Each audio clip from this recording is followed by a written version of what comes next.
All right. Got it. Here we go.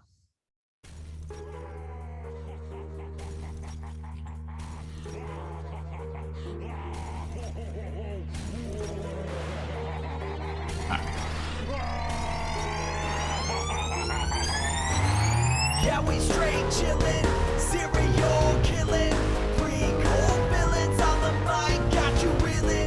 5-star rated from the floor to the ceiling. If you catch a 1-star, no time for feelings. Got a demon DJ on the ones and twos, by the name Beelzebub, so don't get confused. So grab a seat by the fire, roast a marlow or two, and prepare to hear the legend of the straight chillin' crew. What up, nerds, and welcome to another Yuletide episode of Straight Chilling, the weekly horror movie review show where you chill and we kill, slice, dice, and chop up yet another horror movie. My name is Bob. I'll be your host for this evening. This is episode number 335, recorded on Monday, September 6th, 2021. Tonight, we're going to be talking about another Patreon pick. This one is called Calvaire from 2004. It was chosen by none other than Nicole. And before we get into it, let me introduce everyone else on the show tonight. First up, calling in from Washington, D.C., we got our boy, Randy Gandy G. Landy. What's up, man? Bonjour, mon frere.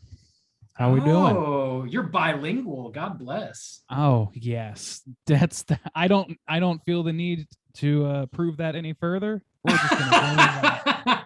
It is a known fact, and everybody believes Who it. else would know those two words? Nobody at all. Je suis la jeune vie.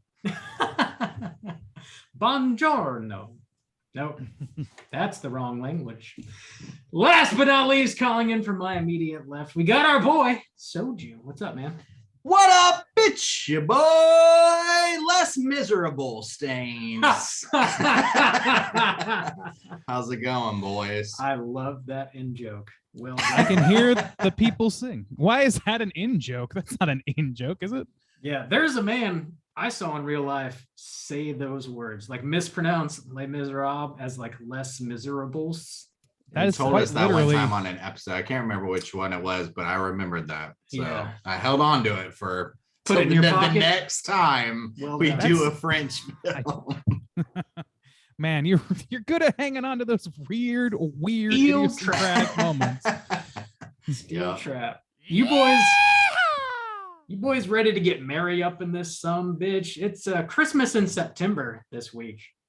Is It it? is? It's not Christmas. Uh, In the movie we're talking about anyway. Okay, yeah. I guess that's Okay. true. Yeah. It this is like- true. It is. In yeah. this, in the grand scheme of quote unquote sneaky Christmas movies, this is man, this is one of the sneakiest. yeah. It's Which, you know what? There was another French extraordinary that was secretly Christmas. was too. Inside. Inside. yeah. Yeah. What's up with these crazy French movies trying to fuck up Christmas? I'm trying to They're like fuck it up. irony.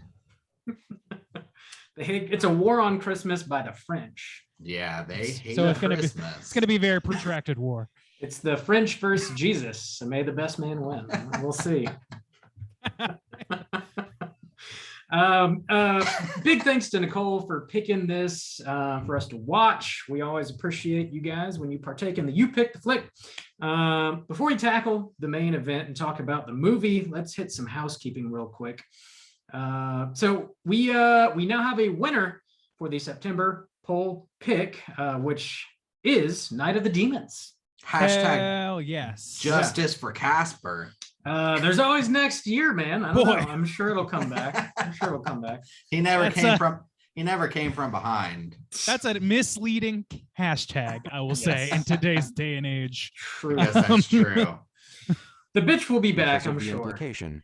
Yeah, the implication is heavy on that one. But that means we got a brand new poll pick currently posted on our Patreon website. If you support us at the $5 level or above, you get the chance to vote on a movie we're talking about this October. The theme for the October poll pick is classic horror movies. The Hell yeah. three movies to vote between are Carrie, Child's Play, and Psycho. That's all the original titles. None of those remake bullshit motherfuckers. Oh, Bob, tell me how those numbers are looking so far in this first week of Hallows Eve. Well, They are in the exact order I just read off, actually. Carrie is winning, Child's Play is in second place, Psycho is in last. Okay. I am This- I'm bowled over that Psycho is not doing that well. Yeah, I think all maybe not Child's Play. These have all been on poll picks before. Yeah. Carrie was in last Halloween. Yeah, I guess that's poll true. pick because we've been doing more classics lately. But yeah, always happy to cover any of these classics. That's they're good for they're called classics for a reason. It True. gives us a real slam dunk of a podcast where we don't have to Really break just our boost- brains against a wall like we're gonna do today. Boosting our numbers over Yeah. here. We did sort of avoid them for quite some time, intentionally, really, but it's Yeah. good to come back and hit some of the bigger titles. It's probably better now than within our first year of covering. That is a true statement. That is a Man. true statement. Yeah. I'm glad Uh, we saved some of these. Make sure you get your votes in before the end of September. We'll see what movie we're talking about this October. In other Patreon news, we have not one, but two brand new Patreon supporters. We got to give mad Hot shit. shouts to. We going down, down, baby. Big thanks to Amanda J and Michael G for signing up and showing us some love on Patreon. Every dollar you contribute goes right back into the show. We sincerely appreciate your patronage. And as always, around these here parts, we owe you the straight chilling salute. These go out to Amanda and Michael. Slap my ass. One more time. Oh, God. Slap me, yes. Since Iron Fist and Bob doesn't actually pay us, the thing I love most about getting new Patreon supporters is that we get to slap ass every week. Dude, Slap yeah, ass. That's as good as any dollar bill I've ever had. Yeah, just the bumps and the salutes do it for me. Yeah. So thanks for supporting. If you like playing grab ass, you'll love slap ass. Let me tell you. Week They're after really- week after week. It's really a after cricket baseball situation. week. Damn. That's a wide gap, my guy. Too wide, if you know what I'm saying. And I think you do. In other news, speaking of You Pick the Flick, it's damn near time we reopen that sumbitch. Bob, I would are agree. you telling me Mhm. that it's time to charge people $100 to make them pick a movie to watch? No, wait, for them to pick a movie for us For to watch. someone to do a thing for monies. Hey, well, Yeah. you just described commerce, so There you go. So yeah, if you are listening and you're wondering how can you pick a movie outright for us to review, this is the only way you can do that. So once a quarter, we open up our You Pick the Flick tier on Patreon. There's only 5 spots available per quarter, and they are first come, first serve. They typically go very quickly, so you definitely mark your calendars. We're going to be reopening the You Pick the Flick tier Sunday, September 19th. At an undisclosed time. So you'll just have to check our Patreon website randomly throughout the day. Hopefully you'll check it out whenever the tier is open and land one of those 5 spots. This is it's a cruel secondary market, people. So get in there quick. Yeah, It usually happens around 6:09 a.m. 69 o'clock. It's It's the closest we can get. there. Damn, these people are confusing. Yeah, sorry about the confusion. But yeah, there's only 5 spots available. Again, first come, first serve. This is the last time we're going to be opening the You Pick the Flick tier for the year of 2021. So we'll be talking about these movies in October, November, and December of this year. Again, Sunday, September 19th. Mark your calendars. I was just joking. That's not $100. No, it's Yes, 15. It is if you're 15. wondering. Yeah. remarkably cheap. 1.5. Yes. That's pretty much all we got for Patreon. Juice Randu, do you have any news? No housekeeping on my end, except it is spooky season. It's been a very spooky Labor Day. Bust out the pumpkin burrs, Yeah, bust out the pumpkin candles. It's time to do the damn thing. time to do the All damn thing. Hallows Eve. I don't really Eve. have anything. I just have the one, Pumpkins. and that's about Oh, it. thank God for that. Yeah. I got We're back in business over here. I love it. I love it. I got one final thing to throw out there. I want to give a quick shout out to A Cut Above, Horror Review. It's they're friends of the shows. It's another horror movie podcast. You can find them anywhere you get your podcasts. They were kind enough to have me on in their episode number 6, in which we review Randu's giving me shit over here. We talk about The Ritual, which is a Netflix original. So shouts outs to Jacqueline John Hyderberg over at A Cut Above. Show them some love anywhere you get your podcasts. And I think that's all of our housekeeping. Let's get to the main event. We're talking about Calvaire. We're kicking it off with the back of the box. Wait. First. This house is clean. We're kicking. All right. The Iron Fist is With How many is not times? without the its back of the faults. box. What's on the back of the box?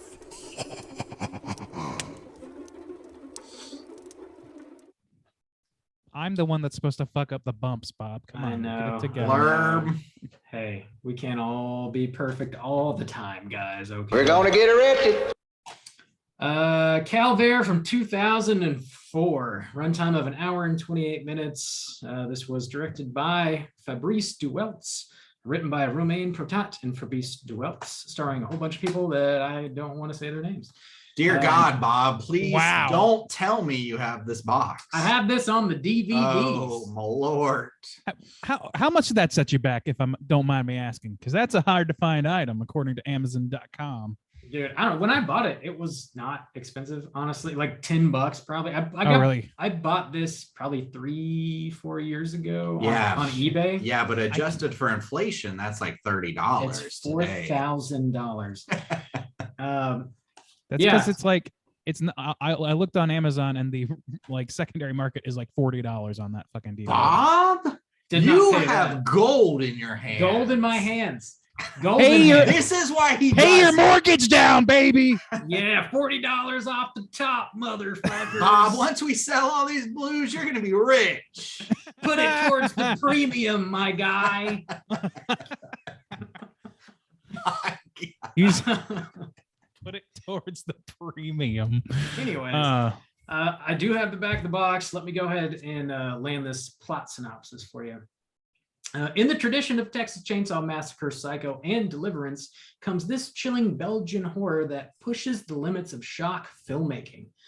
Director and co-writer Fabrice Dueltz masterfully evokes a sense of deeply disturbing terror as Mark Stevens' world goes profoundly and utterly wrong.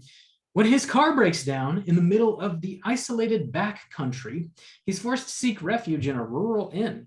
He's taken in by Bartel, a lonely and psychologically frail innkeeper who promises to help. But when Mark catches him dismantling his car, he realizes that the innkeeper has other plans for him. Sadistic plans that will push him to the bounds of human pain and suffering.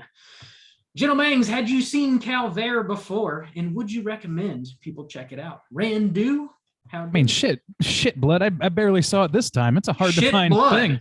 I barely saw it It's this shit, time. comma blood. All right. Yeah, no, I'd say like if you're into the new French Extremity, check it out. I don't think this is going to be a universally beloved entry into the horror canon. But I think that, if you're into that sort of thing, you could do worse. You could do a lot worse if you're lumping in the torture porn realm with that. This definitely has more gravitas, I would say, than some of its contemporaries. But it's not something that I would heavily recommend to most people. All right. Juice, what about you? I would not recommend this film for a couple reasons. The first is, like Randy said, it's really hard to find. So even if you're just kind of curious, it's not super accessible. Like just to get your hands on or even to watch, I had to find a stream for most people on the Slack, to kind of watch it. Bob's got it on disc, but now it's super We're not expensive. affiliated with this man. Yeah. So anyway, it's just like, it's not. We're gonna get arrested. Yeah, I guess so. It's not easy to get a hold of. On top of that,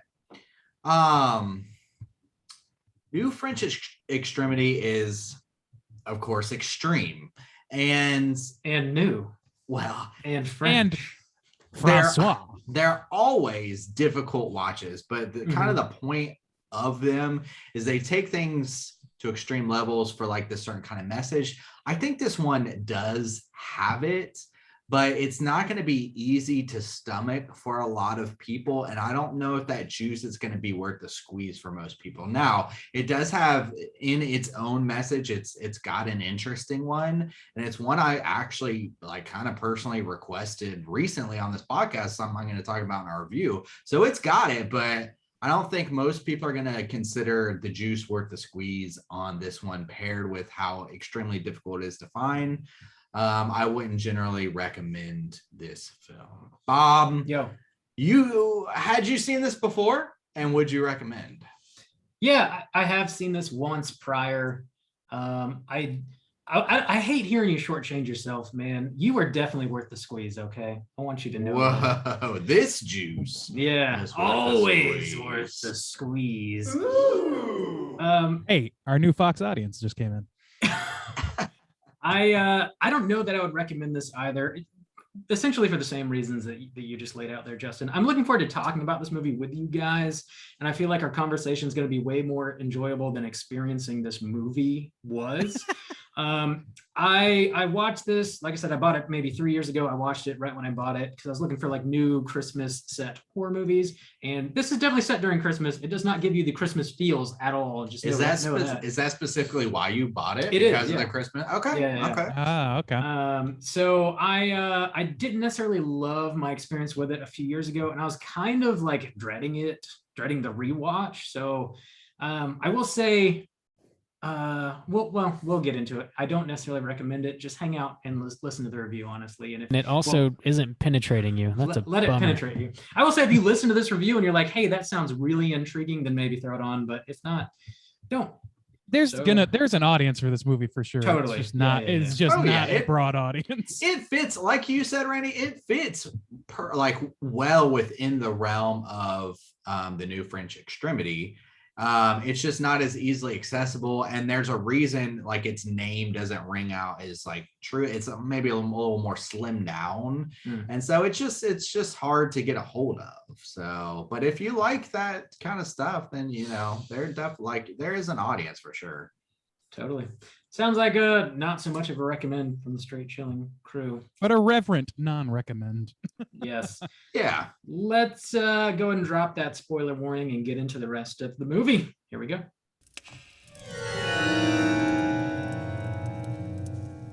Spoiler warning.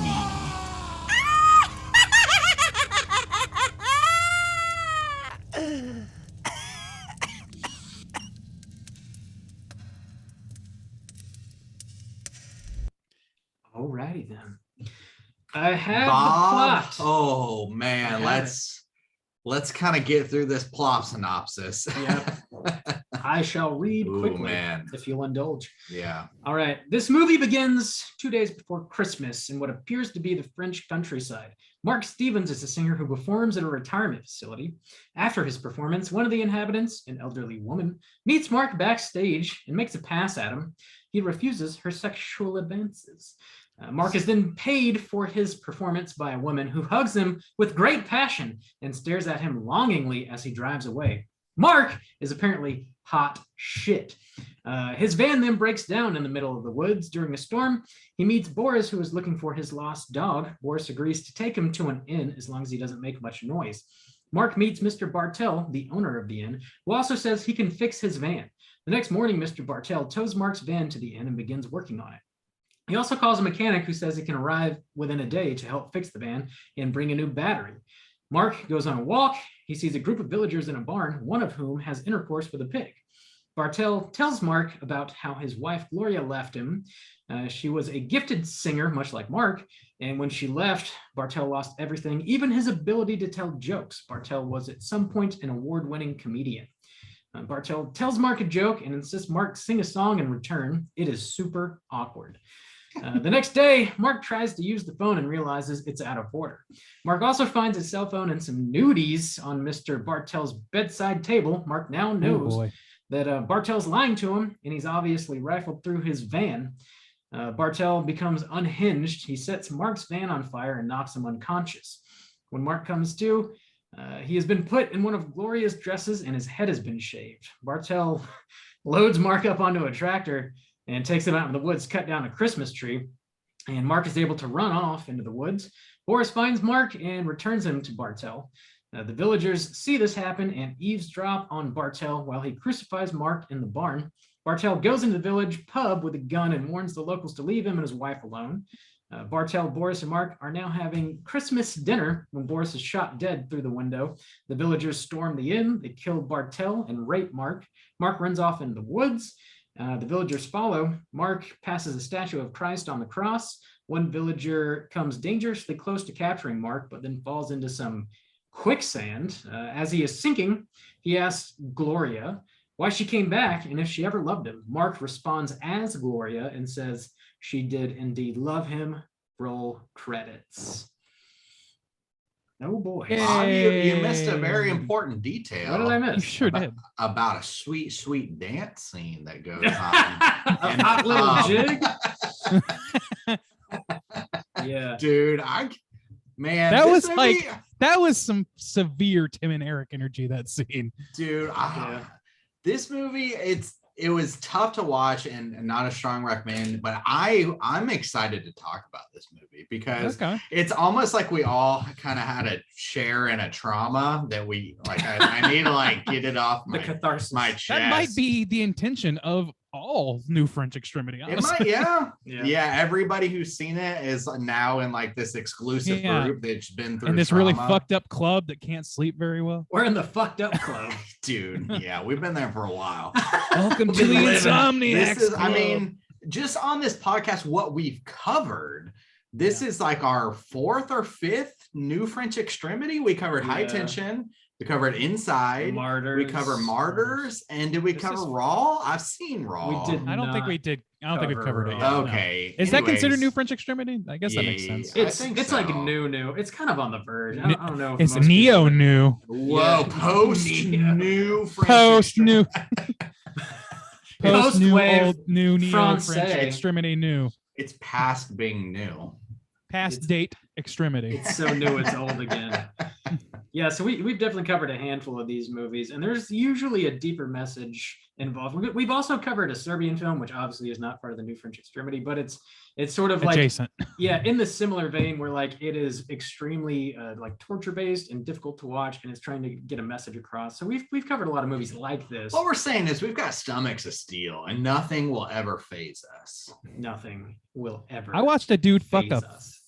fuck a cow today on this. Yeah, it was. fucking I think it movie. was a cow, not a So- pig, Bob. Dude, no, it was squealing. Like There was a I pig thought it next was like- to it that is like their hunting pig. Yeah. he's that their might he's be. their Nicolas Cage pig.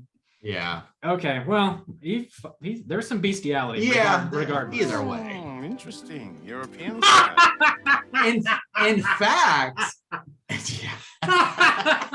That's the best use of that bomb. In fact, I'm pretty sure it was the cow that they freak out about when they Yes. storm the house. I think that's what's the his- cow. It's Bella. Bella, who is Yeah. So the Boris's cow, quote that's unquote their, dog. Yeah. their okay. lover Okay. that they freak out and storm the house and murder and rape everyone over. Okay. So- well, I'm interested right. to talk about this movie too, and like we're kind of hitting a lot of like we're hitting a lot of whack-a-moles here. But so I think I'm still trying to like digest this movie. I watched it like probably less than 2.5 hours ago now, Oh, shit. and It's and fresh. in between that time, I found out that Michael K. Oh, yeah. Williams passed. So I have not really digested this movie yet, and I'm still trying to figure it out and figure out what it's going for.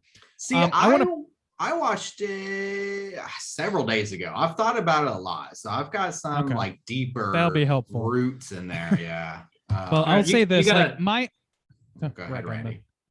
I No, was gonna Bob- say, Bob, Juice, if you got a lot marinating, you want to throw a talking point out there, and we'll bounce off of it. Oh well, I wanted to see what Randy wanted to finish up on. Oh, I was just all I was gonna try and prompt and see, and you're the guy to ask. It sounds like, but I'm trying to figure out. So, I'm not mistaken in thinking that this Mark Stevens character in this movie is throughout the entire film feminized like extremely. Oh yeah.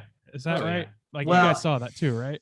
Yeah. So actually, here was kind of be my thing, and what I kind of think each like New French Extremity has kind of like a core that I think it makes this like ridiculous world that but ultimately drives kind of a point home. And one of the reasons I'm so intrigued to talk about this, and I mentioned in my recommend, we talked about Evil Dead recently. And in that podcast, I specifically said, we were talking about the rape scene in that, and I was like, what if it was Ash, the hero of the story, a man who is taken by this tree, and how would that adjust our perception of it? How would people respond to it? That to me is this movie. It took that request that I made, and it exists now. And what I think that this movie is driving home is, especially us as men watching this, and Nicole picked this, or this is one of her requests. We ultimately picked it, but what I think this movie's kind of core, what it's driving at, is they make this man they turn this man into a woman essentially, but we see it as a man. But what you're experiencing is the fears and some traumas that a woman would go through if she was raped or whatever. It's taken to an extreme level, but it takes a different spin on things that you typically see in horror movies, because there's even a subgenre of rape revenge, horror movies where a woman is raped, she goes out and kills everybody. This to me flips that on its head by making it a man, but projecting it as a woman. And I think it seeks to pull out those, truly deep, gut-wrenching, disturbing moments that women constantly have to worry about, and place it onto a male character. And that's why I thought it was super interesting, and I think a very disturbing watch for us. It's because it's not something that we typically see. And even though I've been vocal about I don't like rape revenge films, I don't think a whole lot of people like to watch rape in films, but even as men, I think there's something that's detached from us. It's played out more commonly. Women are generally more sexualized in horror films, Yabo's fine and stuff like that. And so I think it is interesting to have this very extreme, brutal movie where the sexual focus and the sexual exploitation is completely on a man. And I think that's the core of this movie's kind of message, and that was interesting to me. And that's kind of what I was gathering too. So I'm glad you confirmed that for me, because I was watching even at the beginning of this film, this is what was interesting to me, is this is kind of what made it apparent to me, not just that he was put through all of this, but this Mark Stevens character in his normal life, he is forced to grope an old woman. He is begged for a kiss by somebody who's hired him to do work, and then sent what could be what might as well be an unsolicited dick pics in his paycheck. And I'm sitting there thinking in the beginning of this, it's man, this guy's I don't know what he's doing to these people, but he's not into it. He's not into it. And the movie does not show him being accepting of these things. He's not excessively, saying no because he needs the money, because he, doesn't want to upset this old woman who just wants some affection. Yeah, his clientele. Yeah, I'm this is his livelihood, and he's not doing so great, as is evidenced by his truck and his situation. He's not doing terrible, I guess, but he's not doing great. So I feel like from the beginning, at every turn in this movie, it's like if you go back through this movie and scrub him from your mind and replace the character with, I don't know, fucking Kelly Clarkson, say, and make it Kelly Clarkson going through all this stuff, you have a standard, almost standard, if not a little more contemplative, rape revenge movie with some interesting Christian undercurrents that I'm not sure. That's what I'm really not parsing as well. I don't know about you guys, if you have any thoughts on that. I want to just completely confirm everything that you guys are saying. The way that there's some sort of gender norms or gender tropes that are turned on their heads throughout this entire movie, where even we're introduced to Mark, and he's singing, he's giving a performance that is not sexual at all. He's sort of just crooning to some old ladies. It's kind of goofy. It's a little goofy. But that good of a singer. I don't know if he's supposed to be good or bad, but he's fine. I love fine. how I can- everyone throws themselves Right. at his That- voice, though. he yeah. sings Yeah. at that one woman, and she's like sitting there stone faced. But my God, the waterworks are flowing for that lady because she comes after him later. He is like completely like sexualized and objectified from the very first scene of this movie for really no reason. Like he's just like singing a goofy little song or whatever.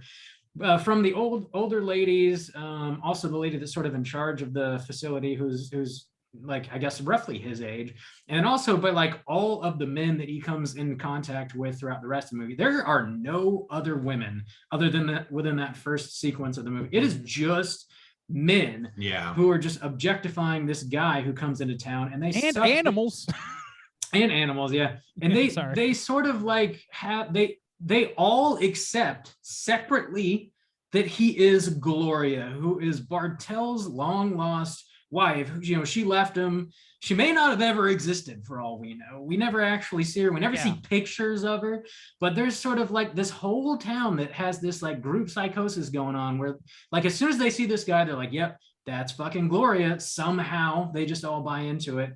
You kind of have to like go along for the ride.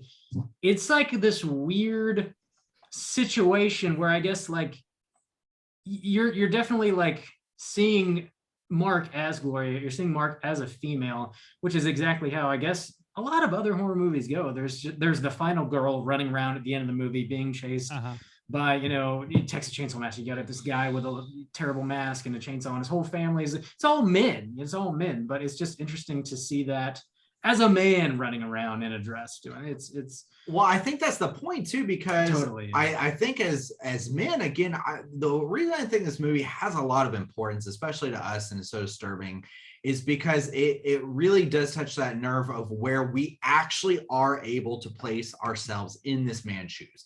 You try to do it, you know, when there's a woman on screen, you don't like what you're seeing, but it's impossible to do because you're not a woman, you know? So I think it touches that nerve a little more than it would normally. And I think that's the whole point is, yeah, all these men are doing that. This Mark, poor man, it's completely out of his control. As if, you know, like a woman goes in and like a man becomes infatuated with her and, you know, and acts polite. And so therefore thinks he's owed something or like, oh, you know, yeah, I fixed your car.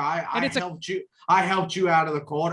But then, you know, even the idea of the jealousy where the guy goes in there, it's like, stay away from my wife. She's like my possession. Like Mark becoming a just possession that these men bounce around to no avail of his own. Like he's horrified and disgusted and forced the whole way through. And you see this like battle and story, like whether it's this crazy psychosis, I don't think it's like an idea of like, why are all these people thinking that this is Gloria? The idea is that this happens in life, maybe not to this extreme, sometimes to this extreme, but often not to this extreme, but still to the point of where this man feels completely objectified, is bounced between these two like warring factions and has no say in the matter and like just wants to escape with his fucking life. And that's like super interesting. So like minor quibble of what you said, but like I don't know that it's like necessarily to point out, oh, this is what happens. Like maybe to some extent it's supposed to be like, I mean, like you said, this is taking a familiar trope and then by virtue of subverting a major component of it, making it seem unfamiliar enough for us to experience it in a whole new heightened way, let's say. But I don't know that it's done for the purpose of exposing, you know, hard truths about the world as much as it is maybe confronting film and confronting how horror movies approach things, and how, not just horror movies in general, but like the way that film and film tropes do this to people. Like the fact that it feels so unfamiliar to us, but if you invert it, it becomes the most common thing in the world. I think that's what it must be commenting on more than the actuality of life. I mean, I think that it speaks to both, but I think that it only speaks to both by virtue of channeling through that subversion. Like it has to, and it depends on those tropes existing. So it's pointing out like, look at what's happening in these other horror movies. and because it's a man, you don't recognize it as being the same thing until you start to really mull it over. It feels like a situation where you've put yourself in more than you would have otherwise as a male, watching another male go through this, and then you're like, oh well, but yeah, but fucking every I Spit on Your Grave has a similar situation going on. It's just not somebody who looks like me. So I don't know. I think it might be addressing tropes more than it is tropes in media, more than it is the reality of the way men treat women necessarily. I do think there's an element of both, though. I won't say that it's completely devoid of both. Yeah, in addition, just to circle back to something that you were beginning to touch on, Randy, as far as like some sort of like biblical allegory, there's a lot of like imagery relating to the Bible in this movie, and I think it's you could make a decent argument in that Mark Stevens is absolutely a Christ figure. He is literally crucified in this movie. He is seen as this man's wife's Gloria. She's coming back to him. The whole movie takes place over the course of 3 days, the 2 days before Christmas, Christmas Eve, and then Christmas Day. And there's like, they cut down a Christmas tree. He sees a statue of Jesus on the cross, like this whole notion of like somebody coming back to you. And there's also this notion of like this whole town putting like everything that they want and everything that they need into Mark's character, into Gloria. There's this sort of like blind faith among all of them that Mark is indeed Gloria when he certainly is not. They just turn Mark into whatever it is that they need him to be. So, I mean, I don't know necessarily what point is trying to be made here, but there seems to be some sort of comment on like the bastardization of Christianity here. In some sense, a comment on blind faith. I don't know exactly what it is, but I think it's got something going. And see, I think maybe that's where the movie starts to like lose me a little bit, is in there, because it's like you can't sit here and watch a man get crucified like that and not immediately draw that allegory. Like there's no way that's not intentional. Like all the things you said are very like it's some of the most on the nose theme building that I've seen. I just don't know to what end exactly, because Jesus Christ was not an unwilling participant, at least not the way it's told.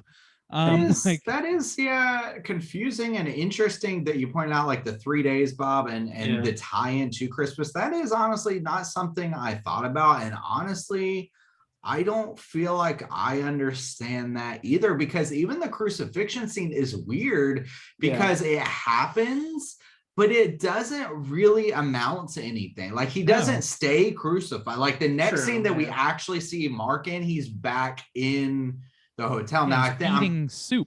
Yeah, that's after Bartel goes to the pub and threatens everybody. They have the weird dance thing. So it just happens for that one scene. It's not like he's sitting there suffering or whatever. True. The only thing it did for me was really separate from the religious aspect was the torture aspect, because it kind of reminded me of the Poughkeepsie tapes or whatever, of just kind of beating down your subject to where like because then the next thing we see him in, he's a lot more submissive because he just wants some fucking food. And so that's kind of what it was tying into me. And again, so I want to disagree with something Randy talked about earlier, not completely, because I do, part of the trivia I think is going to help maybe some of your ideas of like it addressing tropes, because there's a lot of, even this back of the box is talking about kind of in the vein of Texas Chainsaw Massacre and Deliverance and stuff like that. But I want to disagree in that I found this movie very troubling, and I do often with movies like Texas Chainsaw Massacre and Deliverance and stuff, where there's some weird shady shit going on, like what's up with this town and why do people see this man as a woman? But outside of that, the situation that he's in, it's terrifying to me, because there's nothing that Mark could have done. He didn't do anything wrong. It's not the trope of like, oh, the stupid teens making stupid decisions, dropping the weapon or whatever, these things. This man is completely advanced upon. His car breaks down. He seeks help, and people take advantage of him. And it's taken to an extreme level, and yet it's completely within the realm of possibility in my mind as far as evoking fear. To where, like, yeah, I mean, this guy's out in the middle of nowhere, he breaks down, there's this place there, and like if someone wants to take advantage of you and they get the upper hand, there's nothing you can do. And I think that's interesting, again, tying back to the gender kind of roles here, because even though he's a man, you think like, oh, in a lot of horror movies, you know, the men kind of fight back, or they're there to be kind of the protectors or whatever, even if they fall quickly, you know, they go out swinging or whatever. But that's not what happens here. And like just the thought, the fear, the exploitation of this real life kind of situation, I found it to be quite terrifying and troubling in its reality. And so I don't think it's just a comment on movie tropes, but in that, like, again, if we switch Mark out with a woman and this happened to her to Gloria in a real life situation, that's terrifying. Well, yeah, no, I mean, I don't see a difference between what's happening here and what's happening to the women in those other movies. Like, that's I just didn't mean so it like as I react the same I way. saw like the real I saw it as I didn't see it as just like a comment on movie tropes and the way that women are treated. I saw it as like a real life fear of an entire gender that they carry with them throughout their entire lives. I saw the real actual world implications of this message. Okay, I mean, yeah, that's there. I just think that to me, it's like this is reacting to it's to me, I think it's more about how we experience it, not just as men, but as viewers of a film that we're not used to seeing. We're not used to seeing a man in this situation or reacting without being, you know, violent or, you know, like you said, he does everything right for the most part. And that's true of a lot of the victims in those rape revenge stories that we've seen.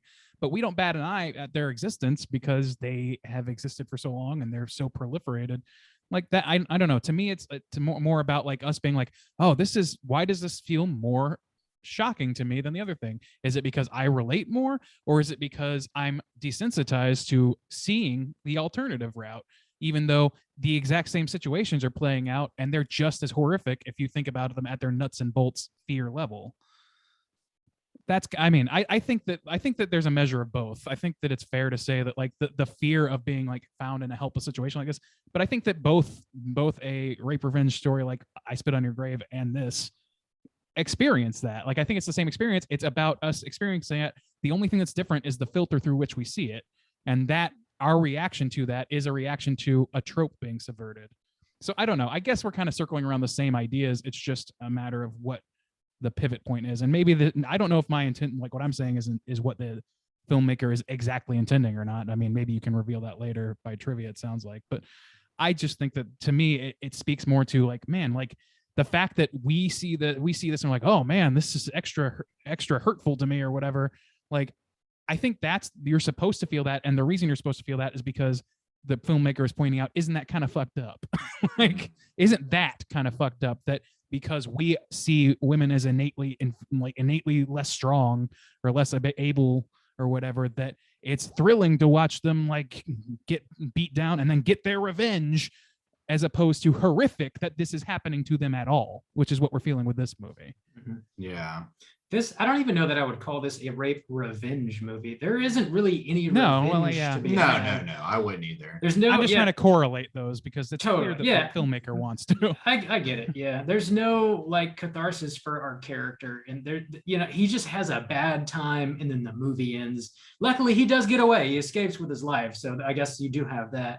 I also think like there's plenty of room for this movie to be commenting on like real life dangers for women, and then also like there's a certain sort of like visual language this movie is using where it's absolutely commenting on cinematic tropes. Very specifically, the dinner table scene where the camera zooms in on Mark's eyeball is lifted directly from the Texas Chainsaw Massacre. Yeah, I did not even think about that in the and moment. they're laughing. Actually, that was one of my least favorite scenes because it felt like it was so try hard. Really? Yeah. Honestly, I I kind of agree now that you point out the connection, because that I was like, at the time I was kind of like, It didn't bother me. I thought that same exact thing, and I was like, Uh-huh. bro, I'm really not into this, because it is like it's almost like a dialogue that's too on the nose. Uh-huh. It was almost like the visual aspect, like the setup. It's too on the nose. You're like, you're telling me too much, but in this case you're showing me it's like, do your own thing. it's just too on the nose. Is what I'm Yeah. saying, yeah. I do like what the camera's doing in that sequence. So you get the eyeball close up, and you're like, wow, I'm in the Texas Chainsaw Massacre. They're at the dinner table. The family's losing their mind, laughing hysterically while Mark is crying. The camera starts spinning and spinning and spinning and spinning, and that's when Boris gets shot dead. And then the camera moves from like a top down point of view, and then whenever the inn is like besieged by the villagers, the camera starts spinning from a top down point of view. And I really love the camera work in that sequence. What's happening I agree is with that. truly horrifying Yeah. and very disturbing, but I love that like Mark's world is quite literally spiraling out of control. I like It's that. tough to I keep like- track of that scene. It is. I yeah. like that shift in perspective, and this is actually another thing that does pay tribute to cinema, because you will see in in some rape scenes where it's normally a woman. I like that shift in perception that we get to the top down view, Yeah. because a lot of times, and even this happens in like trauma victims and stuff like that, where they will say like, it was almost as if I was watching myself, Out where of they body. become detached. And you'll see that Mhm. in a lot of rape scenes, not even necessarily horror, just in drama or whatever, where somebody is watching themselves or something like that. So I did like that shift change, and like the top down perception. And I thought that was also- clever. You could also call that like a God's eye view to point towards the biblical allegory going on here. And so like the other side of that though is that like I guess I'm still trying to parse what the intention of the movie is, which may or may doesn't really affect how I see the movie as like so far, except that it informs it. But I would say that like, not a lot of rape scenes in film take that approach, take a step back approach. It kind of pulls a punch a little bit, which is a little shocking in itself in a new French extremity movie, especially one that's trying to point out, hey, you've seen this done a million times to, whoever, X actress in X movie, but now it's a man. And if you got like, what punch is it pulling? Like, what do you think it's? I feel like, away well, the from? camera angle, I mean, well, you get a bird's eye view instead of getting like a shot at the victim's face, like which you might get in other like, or like, or like a heavy thrusting, like full frame thing. I see. You know what I mean? Like, I to your like point, that they did that artistically, but at the same time, if that is the point, I feel like that pulls the punch a little bit. If the point is to say like, isn't this fucked up, that this happens to women, or that we accept this in cinema from women, but now it's extra more effective because it's a man, then it kind of pulls that a little bit. Okay. I will say, in comparison to the other like new French extremity films that we have reviewed on this show, this movie does not linger on its gore. It's so even when this man is being crucified, it shows him like, tapping a nail just a handful, it's maybe 2-3 times, and then it cuts away. That's true. It really doesn't linger on the But it gore, which I also appreciate. I do appreciate that, and I also appreciate that this movie, like, this is more nuts and bolts, but like, there's not a lot of soundtrack in this movie. There's not a lot of like, there's a lot of cool angles maybe, and a lot of interesting things going on with the camera work or some of that stuff. But like, it kind of does take a bird's eye view to a lot of the violence because it's so sparse and everything else, and it feels more grounded, almost like you're watching a found footage sort of thing, but with better camera work. So I guess maybe I struggle with whether or not that makes it more or less impactful. But in the scene we're talking about, there is a soundtrack. So to me, it is a little bit of a punch pull.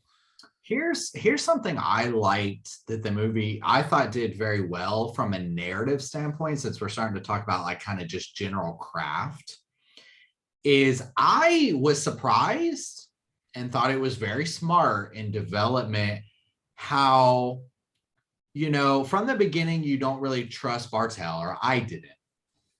And the first thing we kind of get is Mark is like, I'm going to go for a walk. And he's like, no, please don't. And he was like, don't trust the villagers. And so I'm already thinking like, okay, obviously that's going to be his saving grace ultimately is Bartel's lying to him. It's to keep him isolated. It's to keep him to himself. It's to keep him in danger or whatever, with Bartel in control. I liked the swerve of him seeing, some of the villagers participate in the bestiality, and then kind of the swerve of that bar scene, because it shows me as the viewer this interesting perspective of placing myself in Mark's shoes. Okay, you go for a walk, you see these people, you don't trust them, you shouldn't, just like Bartel said. Okay, again, Mark does almost everything that he can do right, but then even when he's in that terrible position, once kind of shit starts to going down,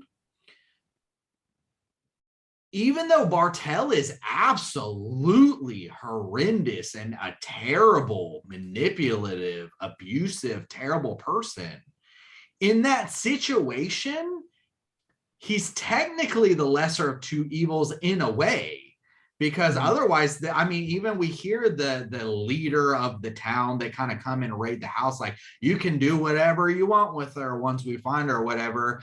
And so then I think it's this strange comment on like abusive relationships that women get themselves into, which is super interesting, again, from a man's perspective, because then you're shoved in this situation where it's like terrible, terrible things are happening. You see it again and again. You're like, why would somebody stay in an abusive relationship? Well, in Mark's case, like in a certain, not staying with Bartel, but like in a certain situation, he is like trying to at least protect Mark from these like gang rapists, essentially. So it's like, that's an interesting perspective. And I like that swerve. I like that it didn't go where I thought it was going to go. Like, I don't trust Bartel. And so of course this village, had he just gone to the village, or had he just not listened to Bartel, he would have been safe. No, I like the swerve of like, there's no safety for Mark. And that makes it just like even more kind of claustrophobic and even more terrifying in my eyes. Even that's a lift in some degree from like Texas Chainsaw Massacre, because fucking Sally winds up trying to take shelter with like the patriarch of the fucking family at the barbecue shop. So true. I mean, I think that there's something to be said about that swerve happening, but I kind of, maybe it's because I kind of saw that in this movie, is that I kind of saw that coming to some extent, especially once I saw them like fucking a baby cow. At that point, yeah, that's the point where you're like, okay, well, at minimum, these guys are fucked up. And the whole thing about like relationships or whatever, I see what you're saying. I guess it's a little confusing to me though in general, because you've got at least two people. You've got Bartel and the leader of the village, who both seem to have had a relationship with Bartel's supposed wife, who was a singer who lived with him at the hotel. But there's no women in this town. And like, I don't know, there's something that's like, I'm not sure where to draw the line in believability in this movie, because it works really hard to keep the violence and keep the things that are happening to Mark grounded, but the circumstances around that are a little more nebulous. Like, these people could drive to another town. Like, they're not on an island. I guess that's I like true. The kind of like implication of that, like a lot of people in the town, they're kind of played up like hillbillies would be here, or like a hills have eyes, where it's like they're maybe incestuous, they're not all there. And I will say, actually, you commented on it earlier, this actually really disturbed and stuck with me, was that pub scene where they start dancing. I know it looks goofy, but it truly That's a real Lynch moment, by the way. It truly did give me the creeps. And I was kind of like mesmerized by it, where I was like, this is fucked. That scene gave me serious Wicker Man vibes. I don't know if you got any of that, where they're all in the pub and they're singing these songs. Yeah, I see that. Yeah, but that's at least like people sing in pubs. It seemed like more like that's like an after work those activity. Dance moves. That dance. Those are not dance moves. That might as well be a fucking like aliens trying to play act as humans. Like, well, what like it really, I did not see any part of that as goofy, or it did give me a chuckle or a smile, or like roll my eyes. I want to tell you guys, it really did bother me in a true sense. And it started like when the guy starts playing the piano and then it all starts going down. I kept thinking of this idea that this was kind of driving home. It's like, okay, this is taking it to an extreme kind of case. Like, this is very weird, not normal. And yet, to me, it was like the true feeling of being in a place where you are seeking help or seeking understanding, seeking logic, like trying to think, like pleading to somebody, or using like just general human, like help me, or like, but people are so far outside of like an okay run, like a culture, like an isolated culture where they're like, we're gonna rape you, we're not gonna help you, we're going to exploit you. It almost was like this truly helpless moment where it was like, there's no help here, there's no safety, there's no protection. Even if you escaped Bartel, you are like, you are just, there's nothing for you here. Only no danger and terrible things. And it like made my stomach sink, honestly.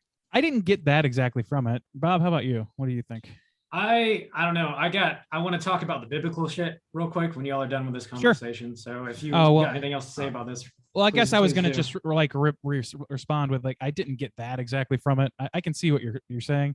To me, like, yeah, I got a little bit of a chuckle from it, but I also, it's an extremely foreboding scene. It kind of hit me the same way that a lot of what David Lynch's stuff does, where it's very much like, what is happening? Why is it happening? And why do I feel something in the pit of my stomach right now? That's what it felt like to me. And that way I loved it. Like, I really loved that it felt like both dangerous and like so nonsensical as to be kind of laughable, almost defense mechanism laughing because it's so bizarre. That's kind of how I experienced David Lynch's work in a lot of situations. So on that level, I really liked it. That's interesting. Yeah. Yeah. I mean, it's like, you know, to me, that's the same scene we watched in Fire Walk with Me with, you know, with Mike and Bob sitting at a Formica table and speaking gibberish at each other about creamed corn. It's like, what the fuck is happening? And why is it a little scary? You know, like, that's how I feel about it. So I loved it on that level. I didn't really see it as like, oh no, there's no help for these people. It was really more of like, I'm still trying to figure out what the filmmaker's doing, and what the filmmaker's doing is showing me something nonsensical in the most grounded movie I've seen this week.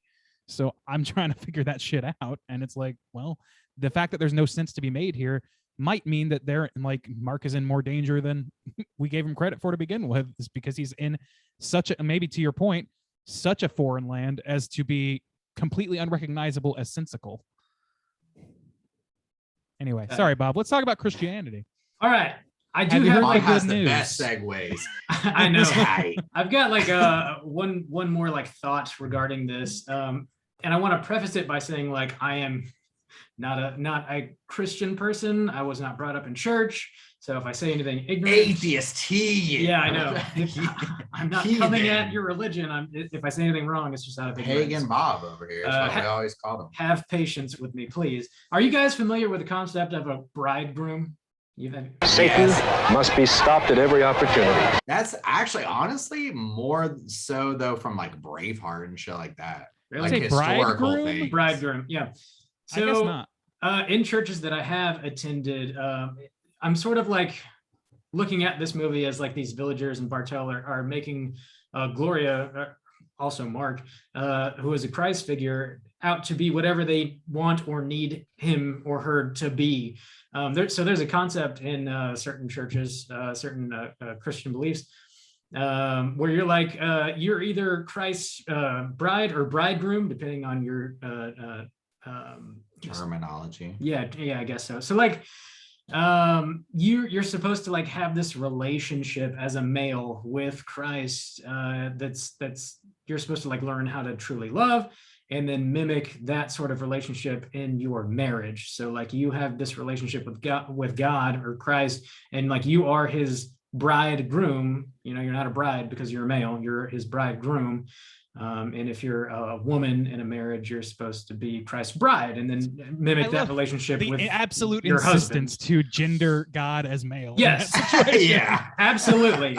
And I think in this situation, you know, there's obviously some confusing beliefs in Christianity. We're like, well, okay, I can't actually be married to a man because in the Christian faith that is incorrect. So I am going to take, I'm a man, I can't become a woman, so I'm going to take Christ and turn Christ into a woman, because that is easy for me to understand, and it makes me as a human being more comfortable, and that's what really matters. We're going to take our beliefs, our faith, and transform them into whatever makes us feel more comfortable and whatever is easier for us to swallow, so to speak. I think there's some sort of commentary around that in this movie. So you're saying it's like a gender swap Jesus? Yeah, kind of. I think so, because it's easier for straight men to deal with that concept. I think it's almost. I think he's almost more commenting.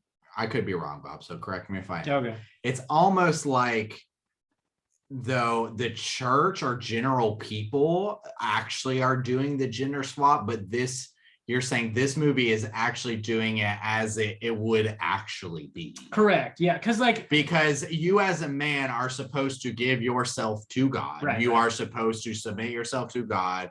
And like the church is the bride of God. Like the people are the bride of God. So you as Mark your man. like he's gender swap Jesus as well. Right. Just like it's uncomfortable for. No, Mark is not the Jesus, is he? Mark is the. Well, he's the one. Mark is Jesus. Mark is Jesus. Mark is okay, Jesus. okay, Yeah. okay. So it's. I mean, people do it to a less extreme version already, where we see whitewashed Jesus literally everywhere. Jesus almost assuredly wasn't white, so why would he just assuredly be a man? I mean, sorry if I'm offending people. God knows, I'm just talking about this movie. That's what I'm talking about. Don't at me.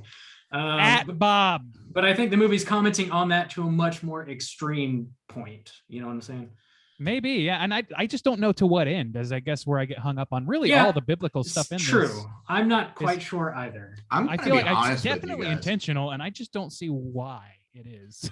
So one thing that I completely whiffed on is this is weird to think about now. In that last scene when he's running through the swamp, yeah, I didn't think that was a statue. I thought he was running through the swamp and he fell upon someone that this had happened to before. That wasn't the case? No, I'm like, Bob thought it was a statue of Jesus. I thought a mummified person. I thought so too. I mean, I guess it was if it's confusing.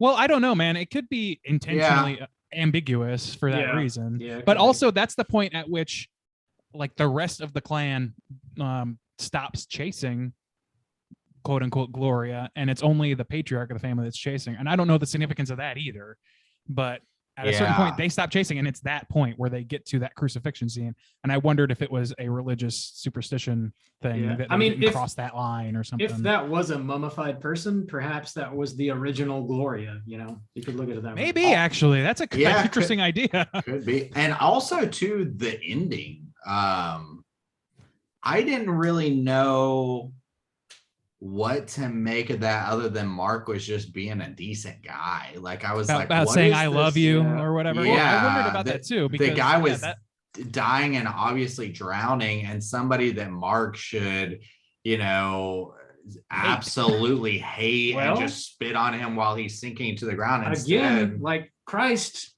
forgives all, right? Forgives all sins. It makes a kind of sense through that lens. I guess so. I don't know why. But the thing is like throughout the movie, though, there's nothing else to attach Mark as like a Christ-like figure. I don't see him as this. I don't know. He's not saving anyone. He just wants to get the fuck out. Yeah, of it. He's not a willing participant taking it on the chin for us sinners. Like so I don't know. Yeah, I don't know either. I mean, maybe but like it might be all about how they see him. So I just don't know. Like it could be. It's just very confusing, and I feel like maybe there's something that all of us are whiffing on, but we're just not quite. Or either that, or it's just not well defined enough, and that's kind of where I'm landing with it. I mean, just it out of might necessity. not be like a fine point, like I mean, it's obviously not a fine point like mirrored to like the Bible, but perhaps it's Mhm. just essentially just commenting on how people abuse religion to serve their needs rather than changing their lives to serve the religion, and that's the general point it's trying to make. I don't know. I do Maybe the whole think movie's about religion and we're just whipping on the other things. Like, I don't know. that's primarily what I think it's about, but I mean, it's certainly open for debate. That's for sure. Yeah, I feel like maybe there's just something that connects all of this, and we're not at it. Yeah, I think we We do suck. need to land. Well, I think it's just it's very open ended intentionally. So Yeah. I think we got to land the plane though. I feel like we pretty much covered it all. You guys have anything quick hitters before we rate it? That dude sinks into the earth. I mean, Yeah. if anybody's ever gone to hell, it's that guy. Like, Yeah, that's a good point. Also, too, I didn't like just the idea too of there's no normal relationship portrayed in this. Like, even the only other thing is these people freak out and fight for their cow that they fuck.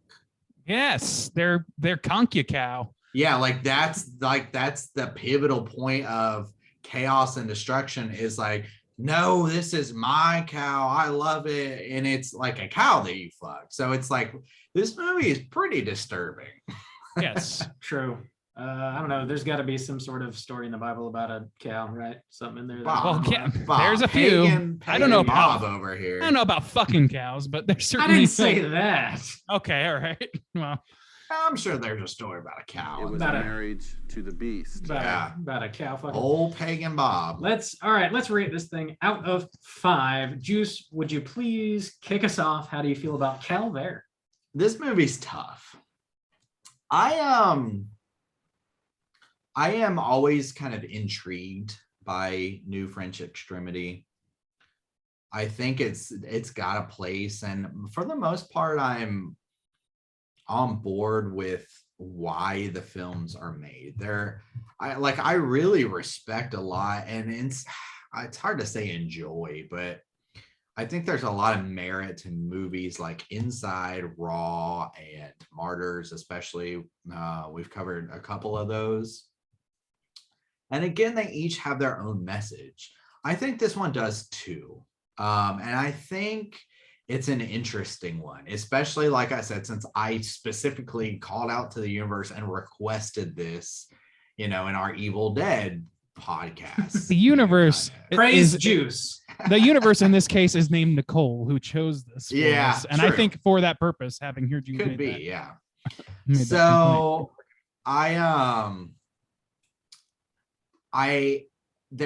this movie is not an easy watch, and you guys talking about how you rated movies about like how much I enjoy this stuff was interesting to talk about. I think there's a lot of craft that has gone into this film, and I think it makes some interesting points with its extreme visuals. It was not enjoyable at all for me to watch. It has been interesting to think about, and I was looking forward to and enjoyed our discussion. But also to some critiques, it does borrow a lot of things. This is a movie that wants to, in some ways, pay a lot of tribute to a lot of things it respects. And I think sometimes it goes a little too much, like that dinner scene. So I think this movie is not, completely original or anything. I think it borrows maybe a little too much, or it tips its hand a little too hard sometimes for me, for my liking. I think there's some interesting camera work going on here. I think there's some interesting narrative devices. I think there's some truly horrific and disturbing things that churn my stomach, really bothered me and will probably stick in my mind. I really do. I was troubled by that dance scene, that pub scene, even the music that went with it. It was almost like, this is how we enjoy things. And to me, to my ears, it was foreboding and troubling and disturbing, but for them, that was their life. And I was like, some things are just not going to make sense to me in this world, and like I'm going to be an outsider, and there's nothing I can do about that. I don't know. There were some interesting things going on. I've got some respect for this film. I don't ever want to watch this again.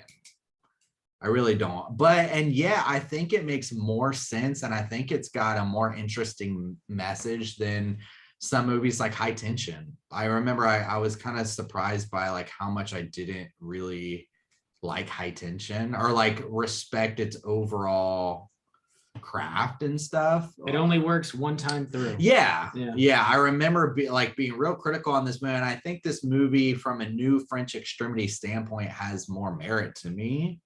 I don't remember what I rated that, but I think I'm gonna rate this movie. It's weird, but I think I'm gonna give it a 3 out of 5 for a lot of craft and message and what it's able to do. But it's not enjoyable.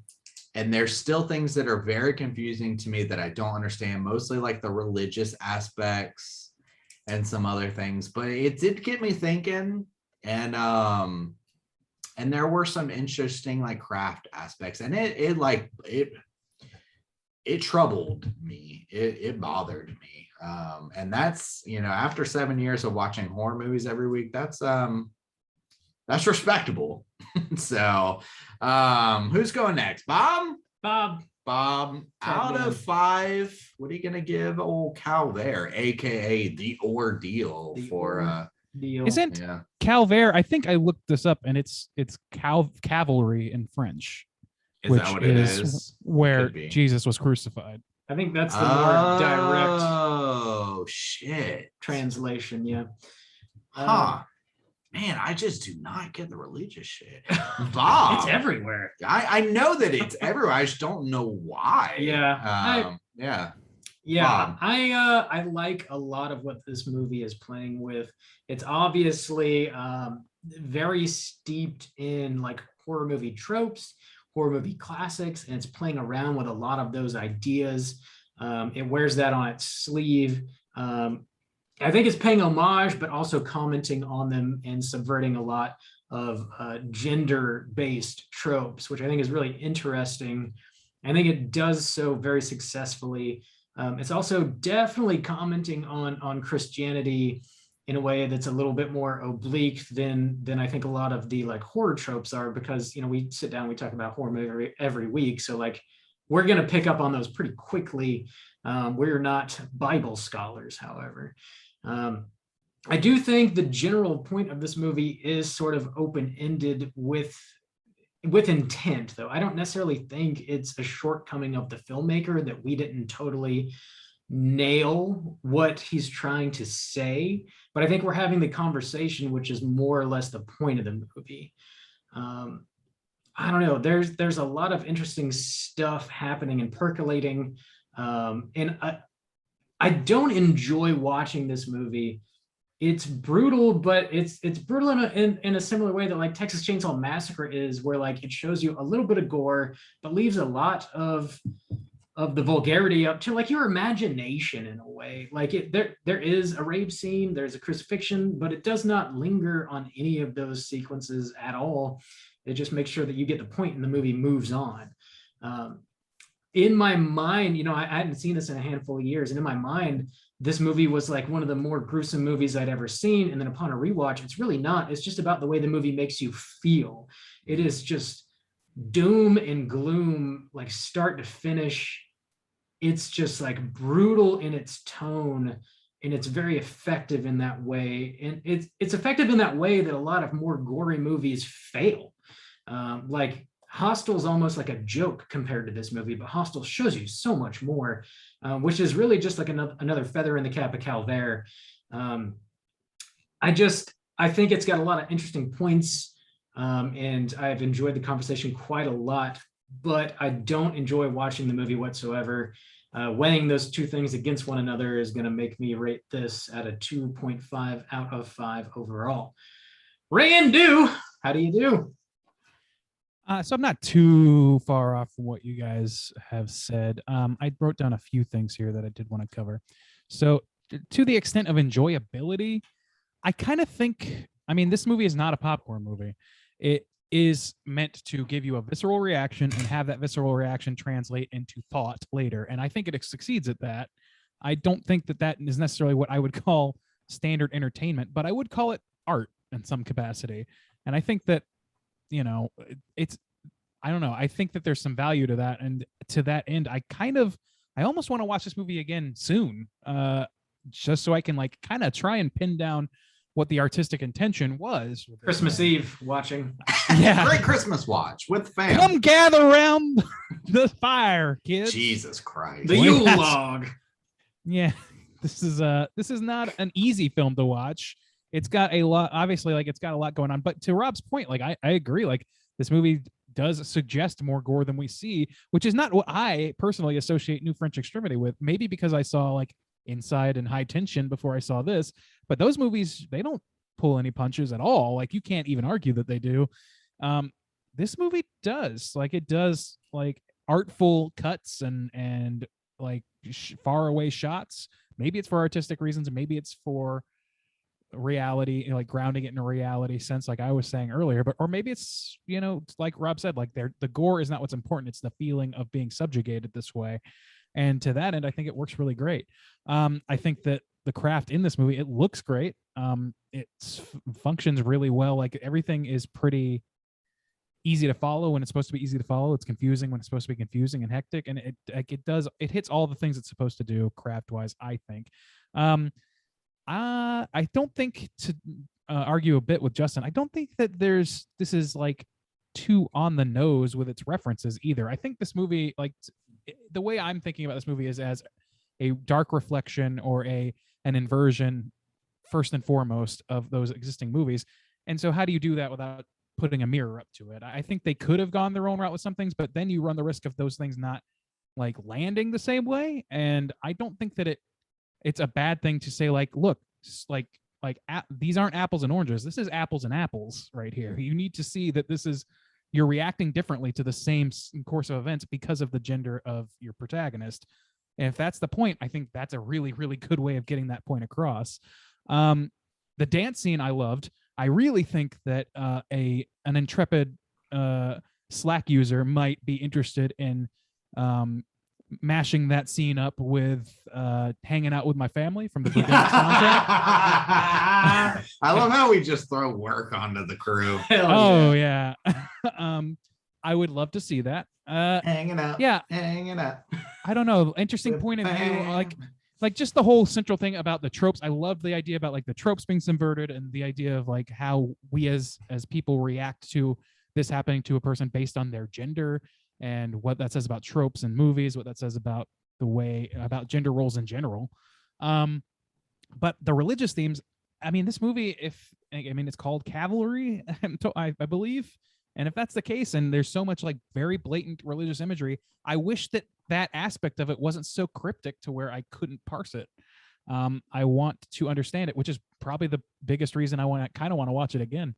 I'm interested in figuring out what the intention behind that is. Is it saying that like these people, you know, they put faith that this godlike Gloria figure is this man? Like they're just, I don't know. Like, is it corruption of faith and then forgiveness from your deity? I don't fucking know. There's scenes that are clearly reminiscent of Christian religion and religion in general, and I don't know what it's aiming for.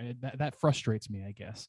So I guess with all of that in mind, I think that this movie is really interesting and fascinating, and I wouldn't say that it is one that's difficult to watch, but not one that I would necessarily never watch again. I think there's still more stuff that you could pull out of this thing. You could still find more gold nuggets out of this bad boy, and I think this conversation is worthwhile on its own. So I think I'm going to land on a 3.25. I was oscillating between a 3 and a 3.5, so I'll just split the difference on that.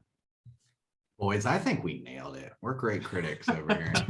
I think we touched on a lot of really interesting, important points. We don't necessarily have to sum up the entire movie like to the T, you know, in order to have a good discussion. This is why you come to Straight Chilling. Nicole set us up, you know, boom, slam dunk.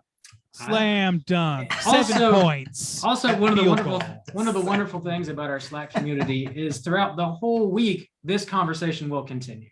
So if you want to continue this conversation with us, join us on Slack. Let us know you want to. Hit us up on one of our social media outlets, and I'll send you a link to join. You can do so. Oh God, yes, come with me. If you want to talk personally with your favorite celebrities, Oh my God. and join us. Oh wow. Oh wow. God, I already can't go anywhere. I can't go anywhere without getting barraged by fucking I know. people It has nothing throwing to do with the global pandemic. people It's just my flashing me their fame. yabos, and people begging me for a signature. I love Randy's reaction to that. Yeah.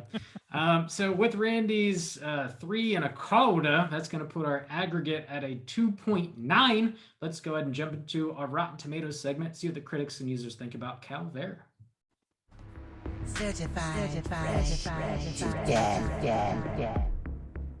All right, boys and girls, this is the Rotten Tomatoes segment in which I'm going to have these two gentlemen guess within the best of their abilities what the aggregate scores are for Calvaire, the ordeal on RottenTomatoes.com. Now, we're going to start with our critic score. There are only 26 critic reviews on here. So I'm interested to hear what you guys have to say about this. Let's start with Bob this time. Bob, what do you think the critics gave this film aggregate style? I feel like the brutal nature of this movie and also the low number of critic scores is probably going to count against this movie times two. I'm going to go relatively low with a 45, please. 45. Wow. Couldn't just bring it up to that 50. You had to just, Yeah. man. Sorry. No grading on a curve for Bob. All right. Soju, how about you? Where are you at with it? This one's tough. I agree. I don't think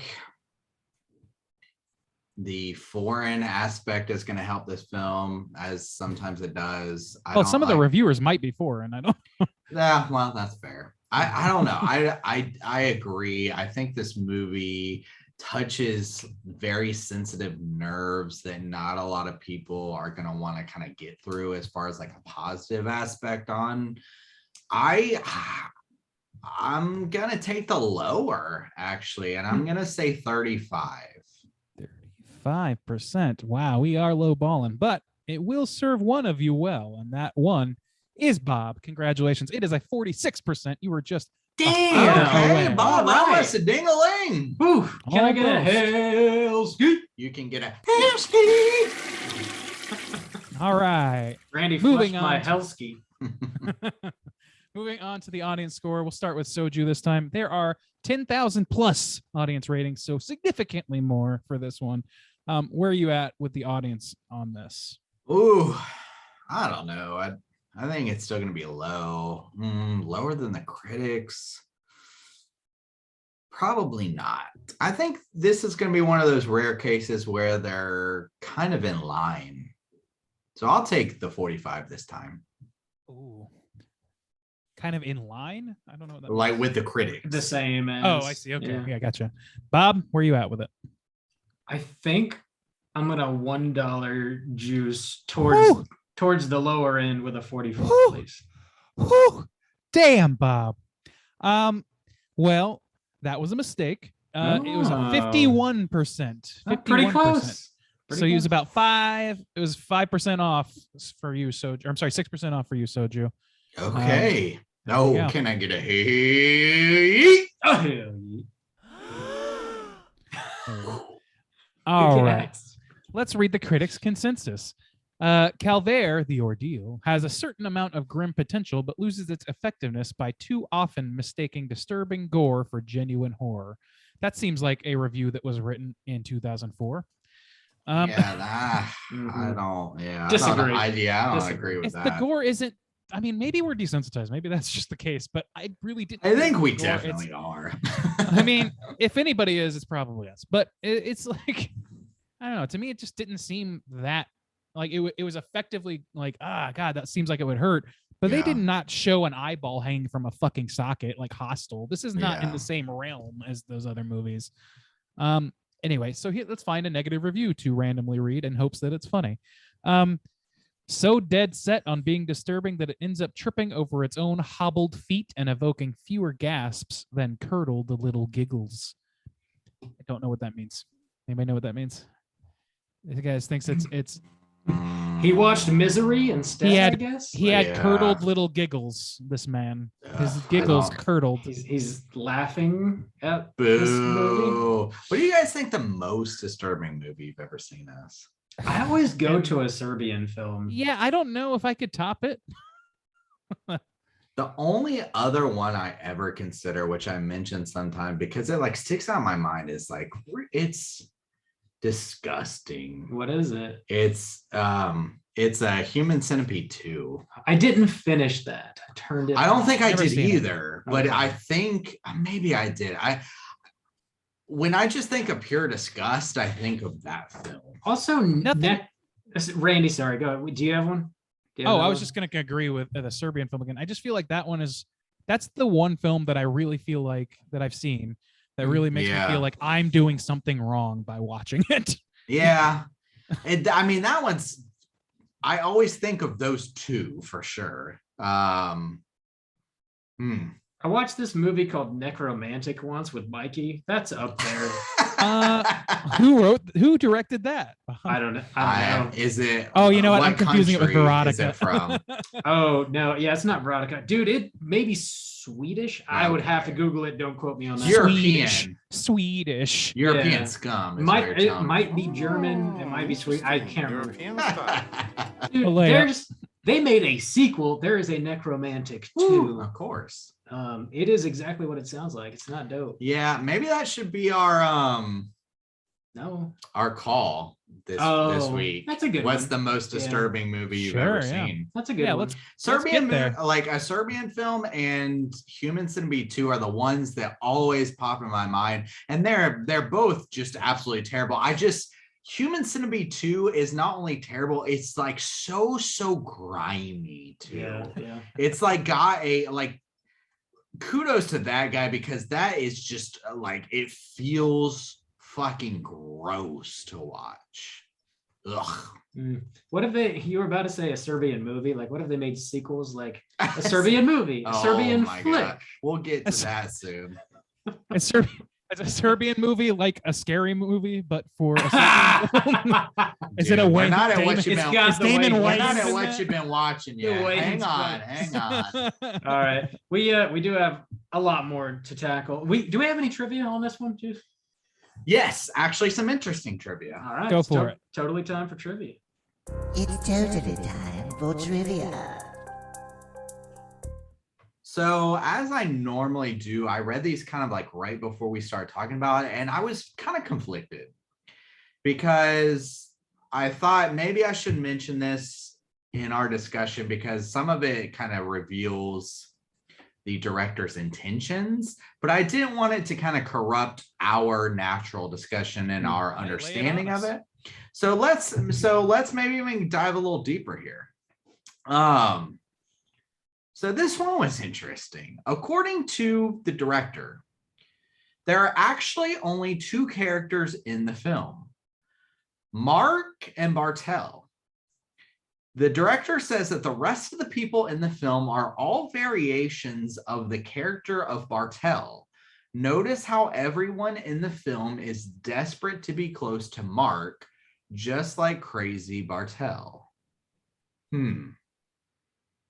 I don't like that. What? Yeah. There's no way to get that from the movie. Yeah, I don't. Yeah. It kind of would help in the like, we were posed the question, why would everyone think that this is Gloria? Well, Yeah. if they're all the psychosis of the same disturbed person, sure, Yeah. but I don't I'm like that. so glad. I'm so glad that he did not make that like canonically like in the film. Yeah, me too. Because that would have just been another high tension, which is always my biggest problem with that movie is Yeah. the ending and how it's kind of been Spoiler. done. Yeah. Well, I didn't say what exactly, Sure, but it's in that sure. same realm. But yeah, I don't know about that. Like, I feel like maybe that is enlightening to some of the discussions of the metaphors at play or whatever. But there's nothing in this. Like, fucking Boris introduces Mark to Bartel, Yeah. and it's played straight. So I don't know. And also, what Yeah. about the ladies at the beginning? I guess they just don't. They're just not being considered in this. Yeah, I think I would that's a assume cop so, out. I don't yeah. like that. The scene where Mark and Bartell talk over dinner was modeled after the conversation scene between Marion Crane and Norman Bates in Hitchcock's Psycho 1960.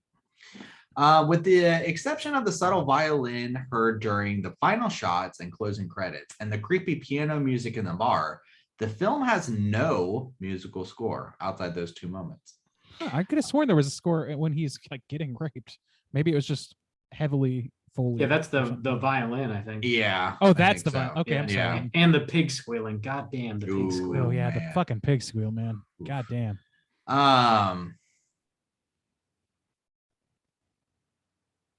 Hang on, I'm going through these. It's all good. According to the director, the surreal bar scene in this film is a homage to one of his favorite films, which is called Andre. Oh, wait. Okay. The director's name is Andre DeVal's One Night, a Train from 1968. I am not familiar with that film. One Night, a Train. Never heard of it. Yeah. So the writer-director said he purposefully wanted to create the characters in this film against type by fleshing out and sympathizing more with the character of the villain rather than his victim. I guess that's something we didn't talk about either. I don't agree with that. This director needs to shut the fuck up, maybe. But maybe. But shut the fuck up. You don't even know. To be fair, we didn't talk about how Bartell tries to like sympathize himself. Like, oh, I used to be this happy man. Somebody did this to me. You know, she left me without good reason. She cheated on me with the village people or whatever. And So don't exist. she cheated on me with the village people. There's no need to feel down. You say, young man. Fuck that cow in there. I don't know. I don't like this director's perspective, I guess. Yeah. But I agree. Like that to yeah. me struck me as like this man is gaslighting this stand-in for a feminine character, and that's True. how it would go. It's like the way people gaslight you isn't necessarily through outright fabrication. It's through fabrications built on top of real events. Usually, lies more frequently involve some truth than they are completely made up whole cloth. And that's what makes it so confusing. That's what makes it gaslighting. It's like, okay, well, yeah, I can understand how you might be, sad that your wife's gone or whatever. So I guess I'll have sympathy for you and stick around, even though you're creeping me the fuck out. Yeah. That's how I read it anyway. All right. That's enough trivia. Let's go hunting. Time to go hunting. Cooter of the week. Straight chillin'. Cooter of the week.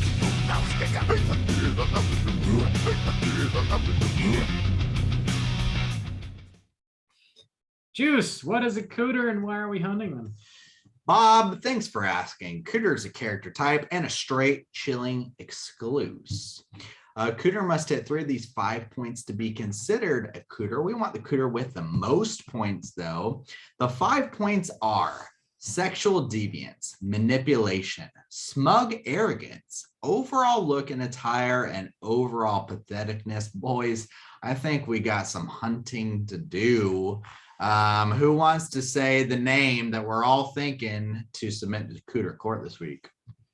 Jesus Christ. Bob! Pagan Bob over here. Whoa! It's Bartell. You're fine.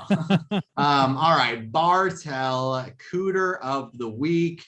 Well, all right, let's get into it. I have a question. Are Yeah. we taking into account the director's wishes that Fuck everyone no. is Bartell? Fuck that Okay. guy. All right. Everyone's That's fine with me. separate. These are all different The guy people. that made this. But I will say this though, because even before I've heard that, my supposition was that the entire village, including Bartell and Boris, would hit that mark would fit in the same. Yeah. True. because they are all So- suffering the same delusions. They're just all It's- very. It's a hive mind situation for sure. Yeah, it Yeah. seems like a cultural thing where these people are out in the Cultural woods, coup. they're isolated, they've got their own world essentially. So yeah, but let's start with Bartell. Sexual deviance. One thing too we didn't touch on, and since we're touching on Cooter of the Week, another thing that made my stomach absolutely drop and really bothered me it was a well shot scene, like from a direction standpoint, but a director standpoint, but like when and talking about sexual deviance, when Bartel comes in to the room on the first night with his robe, and it's shot from the perspective of the camera's looking into the mirror. So Bartel comes in, he takes his like robe off. You can see Mark in a dress on the bed. You can't see his face or whatever, but then like, you know, kind of Bartel's kind of presenting himself or whatever. And he's like got this like kind of silky-ish robe or like a night kind of robe. He takes it off though, and it's like this grimy ass fucking, he just looks so fucking disgusting. And of course the implication, and then he goes and lays down with Mario. He's like, oh, I'm happy too, or I'm excited too. That fucking scene was gross, like stomach dropping gross. But I'm going to give him the sexual deviance for that one. Definitely. I think that there was every intention for Bartel. Bartel was going to rape this man. Like, oh yeah. I don't think that there's like, we talked earlier about how like, maybe he's the lesser of two evils, but I think that goes on the assumption that that has to disregard my natural assumption, which is that this man is in love, is force feminizing this person he found in the fucking woods. Yeah. He's probably gonna rape this person. Well, and really, and as terrible as it sounds, when I said lesser of two evils, it's literally the option of being raped or being gang raped. And that's kind of what I meant. Being lovingly raped or gang raped. Exactly. Oh, yeah. God. Which is terrible. The choices as there are. Bartel also steals the man's nudies, so that's not right. Dude, that was fun, dude. What do we give that? Manipulation for like the whole I'm fixing your van. And also gaslighting him, like you left that phone or whatever. And then even everything he says is a lie. And then even when he becomes like Glory or whatever, even just the whole like, I don't know, just the way he treats him is a complete manipulation. Did we cover patheticness? Do we even have to? Let's cover it. He's got it. Okay. He's got his day in court. Pathetic. Let's give it to him, man. Okay. In what ways, Randy? Well, let's see. What's his most pathetic moment? Outside of just general rape. Well, okay. Well, I would say the forced feminization of a stranger into being your presumed dead wife, or at least missing wife, is very like the whole impetus for his whole motivation is pathetic for the whole entire movie. Yeah. There's two moments specifically that I can like pinpoint and like to lock this guy away. You got to have the evidence for patheticness. Is one, when he's shaving Mark's head and he was like, oh, you make me make you look ugly. You make me do this, you know, like just even if it was a woman, like if it was his relationship, like he's so insecure, I'm going to make you as ugly as possible so that you don't seem desirable to other people. That's super pathetic. And then the when he goes into the bar and it's like, this is my wife, you know, you guys stay away. That is extremely pathetic as well. Like shows his like complete insecurities as a man and, you know, as a lover, as like, even if this was a normal situation, which absolutely is not, but like those are some pathetic ass moments. I agree. Bob? Sure. Yeah, he also like hangs all of his happiness on this woman that left him. And like when she left, she took, quote, everything from him, even his ability to be funny, which apparently he was an award-winning comic. Yeah. You know? So like that's pathetic as fuck. He's a humorist, which I think really is more of a writing thing, but still same. Yeah. You know, so let's jump into the smug arrogance. His like obsession with, you know, being an artist. Like, you're like me. Those people won't understand you over there. You know, we're artists. And look, I won this award. Like, we understand each other. We're of a higher level. We're cut from a different cloth. Like, that's some insecure smug arrogance, but it's like, it's smug. Maybe, yeah. To me, it strikes me as more pathetic, but I can see your point, sure. Yeah. I mean, because if he were to go out into the world or this village or whatever, he would treat people as like, you're not an artist. You don't understand what it's like. Me and Mark, like we're artists. Like that's smug arrogance to me. Dude, yeah, I that's the reason. Like I literally make my living by doing art, and I still cringe at the idea of calling myself an artist. Randy's a true artist. True artiste. Well, I think we definitely got enough to lock Bartel up.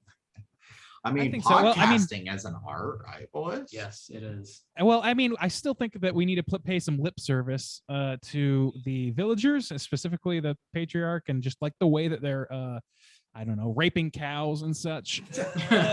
Kind of hits a few points in one scene. Yeah. Pathetic sexual deviancy.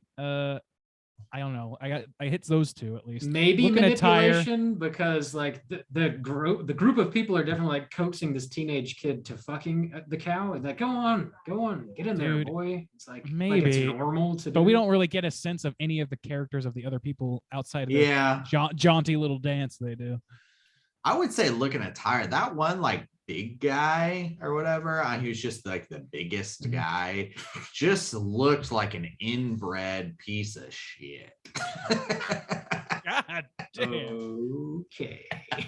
I know that's like a real guy out there somewhere, but just like the way Well, way they did him up. They had very like far off stairs, and when they all stopped from chasing at that one point, they're all just kind of like, it's like they look like like players on an electric football set, just kind of like spinning around and not really doing anything. Also, his jig was particularly like disturbing and weird. I don't know. That guy like stuck out to me. That big old guy. Yeah, it's a lot of harsh movements, a lot of right angles, no grace, completely devoid of grace. It's rough. Oh, Lord. Yeah, I don't know. I think that they all like there's no shortage of cooters in this, but I think we just have the most evidence for Bartel probably. Yeah. King Cooter, Bartel. We got him. My Lord. He's the highest we've had in a while. Yep. Throw the book at him. We got him. Lock that bitch away. Gentlemangs, let us continue on our journey. We're letting our hair down. Welcome to the social hour, talking about what we've been watching this week. Hey gang, what you been watching? Randu, what you been watching? Well, I popped a cork this week, not to be too explicit, but I started getting into some Halloween-y stuff. But before I get to that, I will say that I did finally get to watch Bill and Ted Face the Music, which I had long slept on that movie. I was a big Bill and Ted fan growing up. Like I love how stupid and silly those movies are, particularly Bogus Journey. That one really, really resonated with me when I was a kid, and I got a free copy of it with a fucking pizza from Pizza Hut. It was a weird time. Nice. But yeah, that shit was great. And so like I was excited to watch Face the Music, and I think it's pretty good. Like it's not, again, they make the wise decision of not taking themselves seriously, not taking the lore seriously. It falters at a few points. I don't think that it's like the best movie of the three by any stretch. It's probably the worst, maybe second, maybe it's in the middle, but I think that I don't know, it could have reached some higher highs, but it's a damn good send off to the franchise. I think hopefully they don't continue with Bill and Ted's Daughters, as they seemed like they were toying with the idea of doing that at the end of that movie. I don't think they're strong enough to carry on further franchises and further entries in the franchise, but it was good. It was good. If you like Bill and Ted, you'll like that. Let's see. Pumpkinhead popped the cork for me this year. Nice. Watch me some Pumpkinhead. Watch Ed Harley sell his soul to the devil. And it's just as good as ever. That kid with the glasses is fucking cute as hell. Hopefully he's doing all right. And I don't know. There's not much to say that we haven't talked about in the episode covering this. So I also rewatched Scary Stories to Tell in the Dark. Sort of the same thing. We kind of already covered it. I just happened to see it on. I was like, you know what? This is the perfect time of year. If I'm ever going to rewatch it, might as well be now. So I tossed it on. You know, I don't know that it was effective for me this time around as it was the first time. But I remember being a little middling on it in the first place. So it's not the best movie in the world, but it struck, it hit my spooky nerve well enough, I guess. Let's see. Also watched Hocus Pocus. Hoker Poker's in the books for the year. And goddamn, I was watching that again, like while we were painting Halloween shit for decorations, and it was great. And also like that movie, as much as it's like turned from like weird kind of almost cult Disney movie to being like full-fledged, getting a sequel about like like theming at fucking Disney World type shit. As much as it's been that and had that journey, it's a pretty damn good Halloween movie. It kind of has everything. It has fucking ghosts. It has fucking zombies. It has fucking witches, graveyards. It has it all. It has a Necronomicon in that bitch. That movie has everything you want, and a spooky Halloween party with a fucking like R&B number in it. What the fuck else do you want? Like, that's a great fucking movie for Halloween. I'm not breaking any new ground by saying that. And then last but not least, I started up again on a whim because of Justin's conversations about Scooby-Doo. I started up Mystery Inc. again. Yes. And boy, that is a fun fucking show. That show is just self-aware enough with its writing to be servicey to people who like not just like the series, but just people with different like interests in the horror genre and culture in general. There's a lot of like pop culture things, but not done in a like a Shrek DreamWorksy way where it's very pandering. It's very love lettery to things. There's a fucking Twin Peaks segment in that show. Like, how am I not going to love that? How am I not going to fucking love that? So yeah, I'm only a few episodes into it again, but goddamn, Patrick Warburton as the sheriff is so funny. It's just great. It's so far so good. I'm excited to continue it. I just hope that I have the time to kind of get, because it's an ongoing story, so I kind of want to like go through the whole series again, and I don't know if I'll have time to before Halloween hits, but hopefully. That's it. Solid. Avocados. Juice, what you been watching? Ooh, so I popped my cherry a couple weeks ago with old Great Pumpkin Charlie Brown, but I've been watching some good horror. One thing, it was referenced earlier, I watched Scary Movie this week, the first one. Wow. From 2000. Oh, we all have our secrets. Woo, how's it hold up for you? Oh man, not great. Not great. There are still some times where it gets a pretty solid gut bust from me. But it's in a sea of cringe. Not gonna lie. It's it would be interesting. Reference isn't hitting you the same now. What is it? A Matrix reference doesn't hit you the same these days. Ooh. I mean, it's mostly, yeah. I mean, a lot of it is, the kind of teen slashers of the 90s. You got I Know What You Did Last Summer, Scream, obviously, and stuff like that. But man, a lot of it just has not aged well. And honestly, I think even for the time, because it's trying to be edgy and, stuff. I'm like, man, was this ever appropriate? But then there's still some times where I get some pretty solid laughs out of it. So mixed bag there. I watched Don't Breathe Deuce, which is in theaters now. So I watched that complete empty theater. I was alone with my pea corn. And that was pretty cool. I liked that experience a little bit. Even though I wasn't crazy about the movie, I got permission from Iron Fist and Bob over here. I will be doing a mini cast on Don't Breathe Deuce. All of a sudden you start asking me, like you've never asked before. You just record whatever you want. I watched the last Harry Potter film, which they just the whole collection popped up on HBO Max.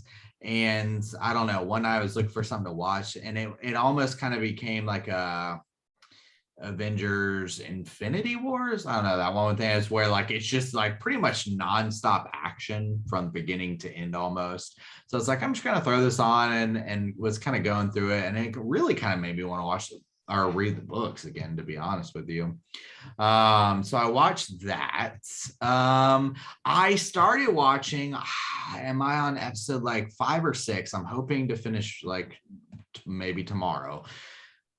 True Detective, the first. So I earlier this year covered 3, which I had never finished that one before. So I finally finished it and did a mini cast on it. I've watched the series several times now, and I just got like kind of a jonesing for some just really quality like drama with, kind of a true crime aspect, a little spooky aspect to it. So I started watching True Detective, and damn, that show, it's always been good, but it's so fun to revisit that area, the just kind of like subculture that's going on there, like just the language and the accents and the setting. It's very interesting. I really enjoyed that. And You remember when I went to Halloween as the Yellow King? oh yeah, I remember then that. Man, that's been a hot and that minute. reference swiftly became passe immediately after that. Yeah. It's good though. It's so good. Man, I've been watching a lot this week. I'm trying. Oh, and the final thing, I probably will knock out a mini cast on this one too. There's a new it's actually a documentary. They don't split it up into separate episodes. I can't remember exactly, but it's on Netflix. I think it's the one for the month. And it's essentially about this serial killer in England in the late 70s, early 80s, maybe. Who was killing a bunch of like gay men and like burying them under his floorboards. Literally, he had like bodies upon bodies of just these men that he just had under his floorboards, and then in his garden as well. It's nuts. It's fucking nuts. Really it's only normally, they do the kind of like docu-series where it's like 2 or 3 episodes and they kind of do this deep dive. This one's actually, it's only an hour and a half long, and it's just like straight through. So it's like a, kind of a movie, I guess. But it was super interesting, disturbing. I'll probably do a mini cast on that one as well. I can't remember exactly a name, but I think it's the one for the month. They always crank them out. So it was interesting for sure. That's about it, except the shit I watched with Bob today, but I'll let him talk about that. Bob, Yeah. What did we watch today? The Greasy Strangler again? Not again. No, sir. No, sir. I did watch that with Mikey and Brett not long ago, and it was fantastic.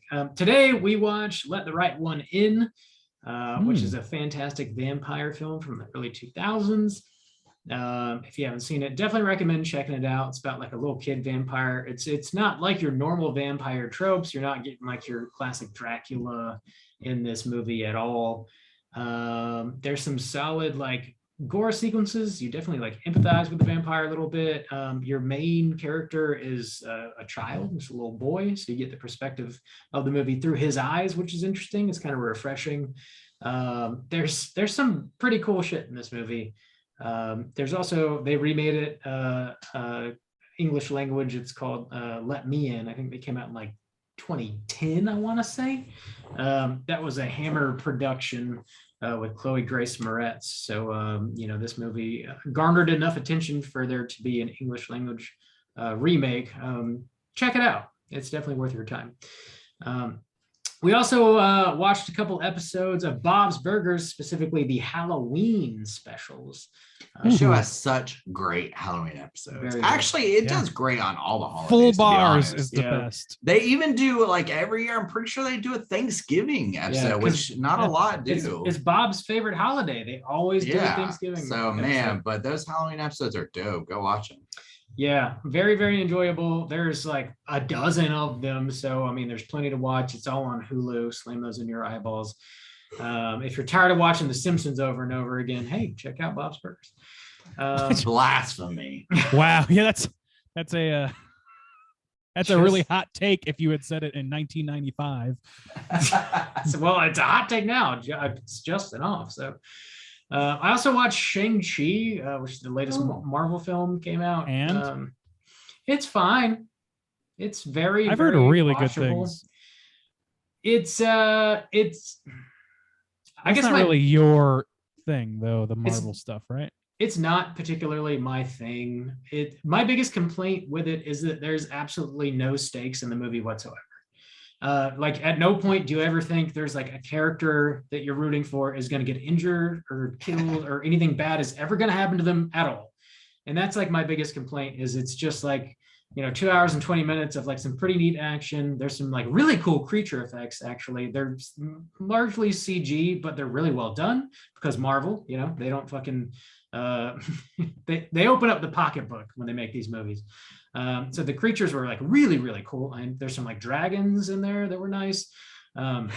The performances, real nice. Those dragons are really nice. That's a really nice item. That dragon's a really nice guy.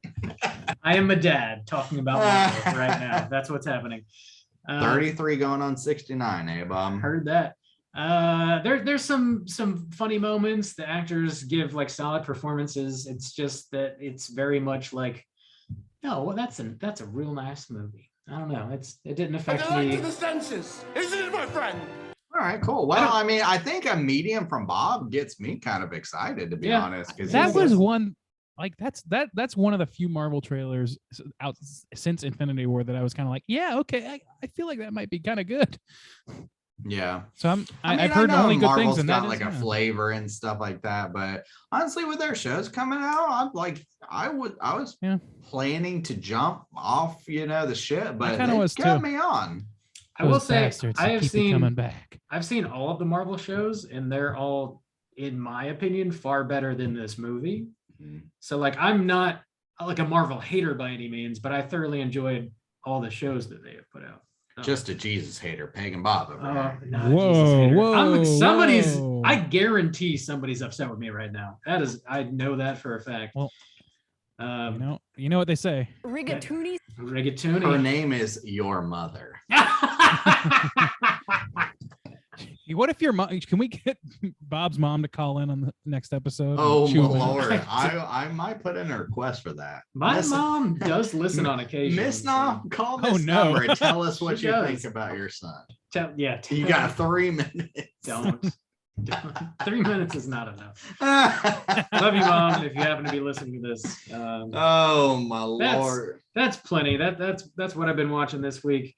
We got one more segment, and that is, of course, our Hotline Screams. Hotline Scream.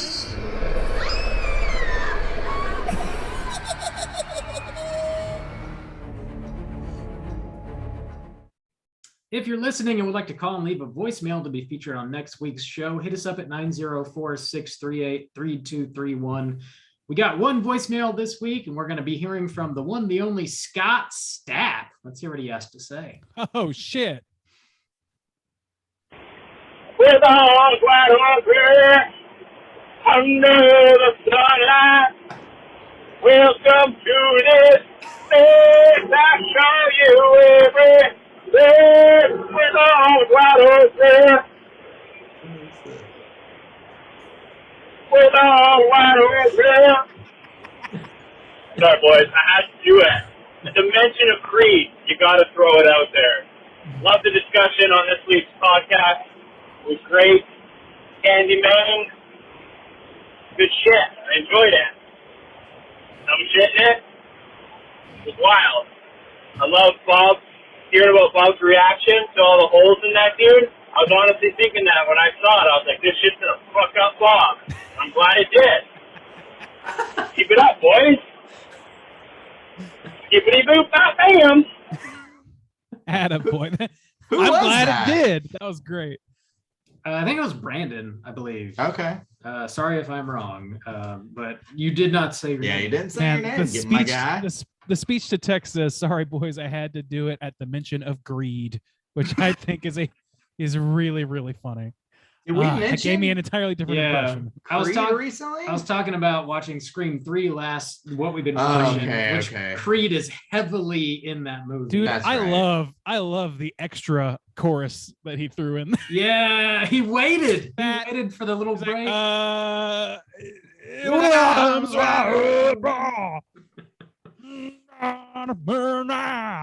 there we go. It was good shit, buddy. Fantastic. Love it. Solid voicemail. Thanks for calling. I'm glad that my pure horror brings you some joy. That man with the holes in his face is truly fucked up. Candyman, talking about Candyman, by the way. Again, if you want to call and leave a voicemail, hit us up at 904-638-3231. Sounds like our prompt this week is going to be, what is the most fucked up, disturbing movie you have ever seen? Call in and let we us need know. more terrible things to put in our eye. And why? And why? Yeah, 'Cause and I why, feel like there's yeah. going to be some surprise answers. to True, this yeah. Yeah. Yeah. What disturbed you about it? The movie Holes is the worst movie I've ever seen. Shia Terrifying. LaBeouf is terrifying. Fucks me up, son, because holes. Holes is holes.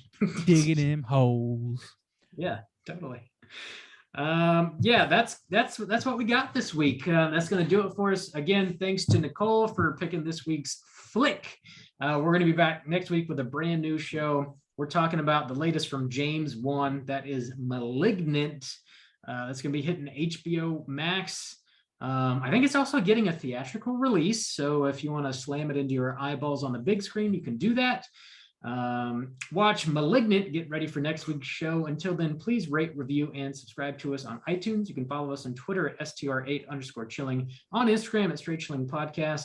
You can send us an email through our website, straightchillingpodcast.com. And until next week, as always, all you mother truckers, please keep chilling. Rest in peace, Michael K. Williams.